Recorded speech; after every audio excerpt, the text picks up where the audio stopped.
Alright guys, I'm about ready to read a book. I'm going to read a chapter of a book about the Fall Equinox that'll be coming up this weekend, and basically what's going to be talking about is how the sun rays will be, where the sun rays will be on Earth and how the Earth is tilted. So you'll get to hear more about that here in just a minute. So here comes the book about the Fall Equinox. Okay, so today we're going to be talking about the Fall Equinox, or the September Equinox. I'm going to be reading from my book, which you don't see on the screen. You're just going to be looking at the picture just for, let's see here, let me find my spot here in the chapter of this. Let's see, where would that be at here? Alright, so it says in this paragraph, when the Earth is in its, I'll skip that. At the equinox in March and September, the tilt of the Earth is axis is neither toward nor or away from the sun. For this reason, the Earth receives equal numbers of the sun rays in both the northern and southern hemisphere, and the sun rays shine most perpendicularly to the equator.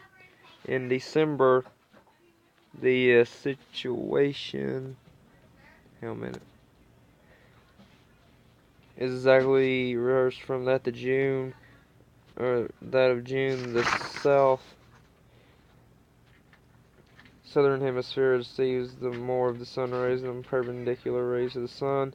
At 23 degrees latitude, and the Tropic of Capricorn is the solar polar area is completely in sunshine, and the north polar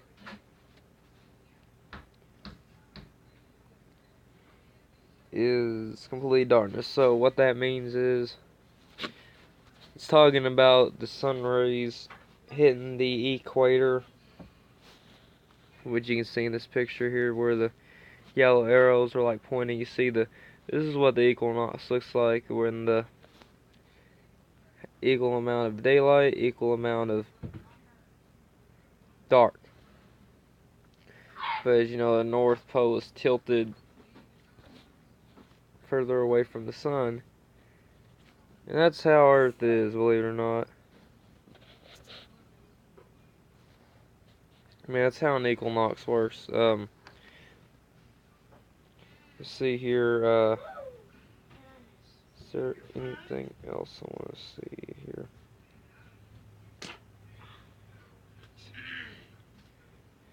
Looking at it, like you see, here's the North Pole at the top. Then to the southern, let's see, let's go to the South Pole. So what you see is this yellow band in the middle is the equator, and all you're seeing is the sun rays like hitting the midsection. Now, if it was a solstice, which I ain't gonna talk about the winter solstice until December, so you ain't got nothing to worry about that.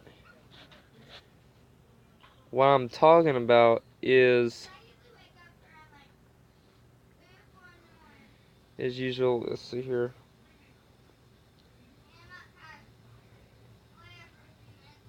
I'm going to read more about this here in a minute. Because the revelation of the Earth around the sun is a gradual process, the changes in seasons are gradual. However, it is convenient to mark these changes by specific dates on and to identify them by specific names.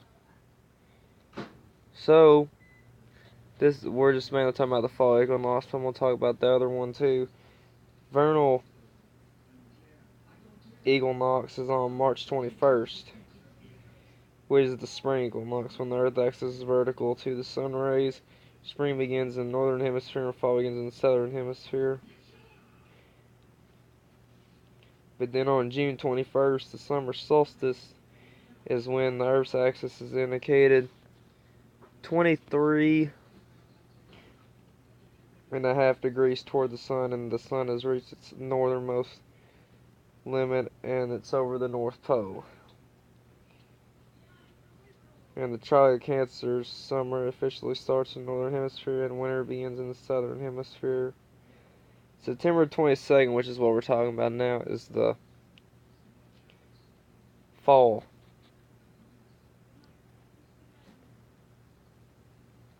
Is the Fall Equinox, which will be this weekend. The day marks the ending of fall in the northern hemisphere and spring in the southern hemisphere, which is also the day along with March 21st when the sun reaches its highest point, positioned directly over the equator. December 22nd is winter solstice.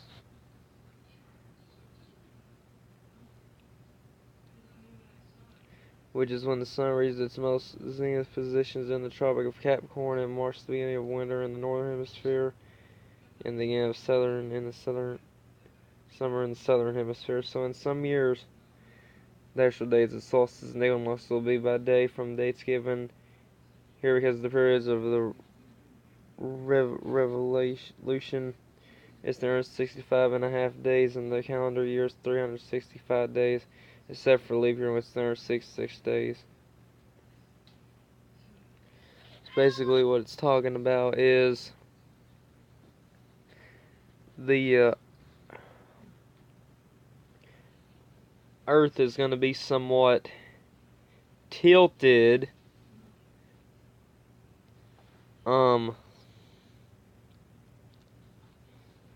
usually in the solstice the Earth is tilted away from the sun on the winter solstice. Now in the southern hemisphere is closer to the sun than the northern.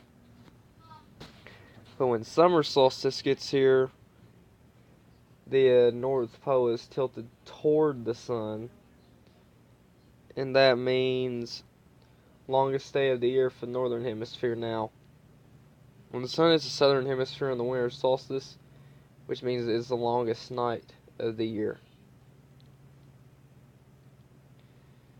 Now, we're just going to talk about the equinox.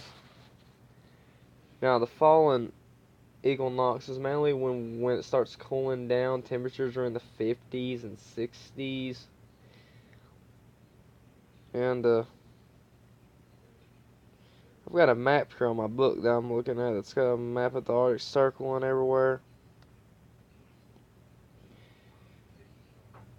Now, let's see here. Let me flip this page here.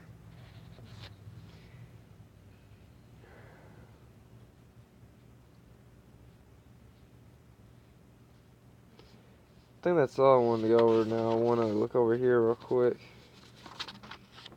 because I got a question I might ask you guys. Solar radiation. Don't need that.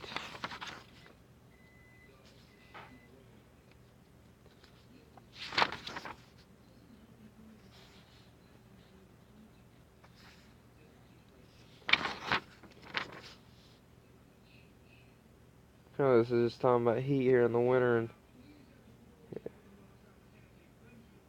summer solstices. So,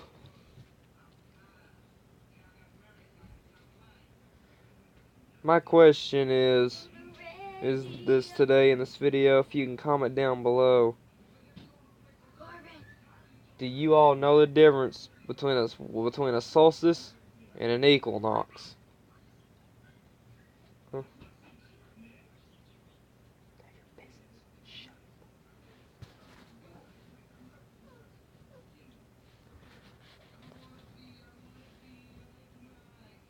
I'll give y'all a few minutes to comment down the bottom at this time. Y'all can pause this while you comment answer this.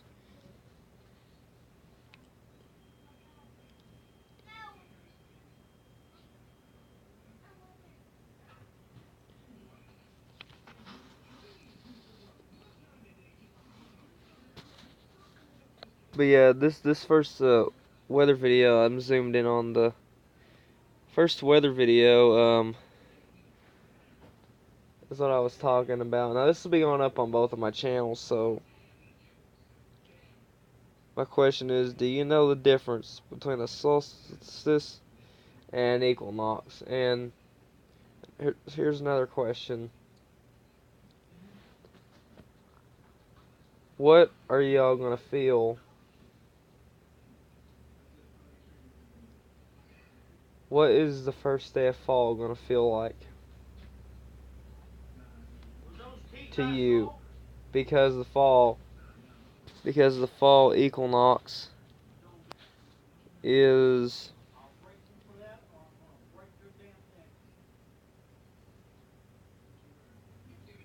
is because what does fall feel like to you? Because normally on the first day of fall for me, it's usually kind of cold. It's in the 50s and 60s, but I don't think it'll get really cold. This will be going on my channels, and I hope y'all enjoyed. Hope this helped you guys out, and hopefully it taught you a little something about this, because believe it or not, I grew up when I learned about the weather. And before I close out this video, and here's another question. Do y'all know the layers of the atmosphere, or how mountains change the weather?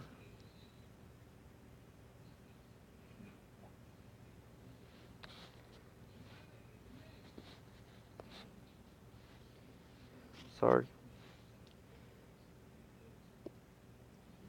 Well, anyway, I hope y'all enjoyed this video on both of my channels.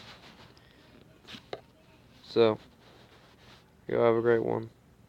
I said this will be on just one of my channels, so I hope y'all enjoyed this video. Hope that taught you a little something on the video, on the talking about the fall equinox coming up, which will be in a couple of days. It'll last about 3 days.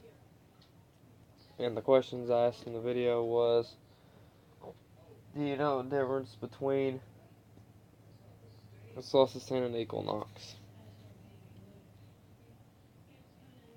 If you know the answer, comment down below.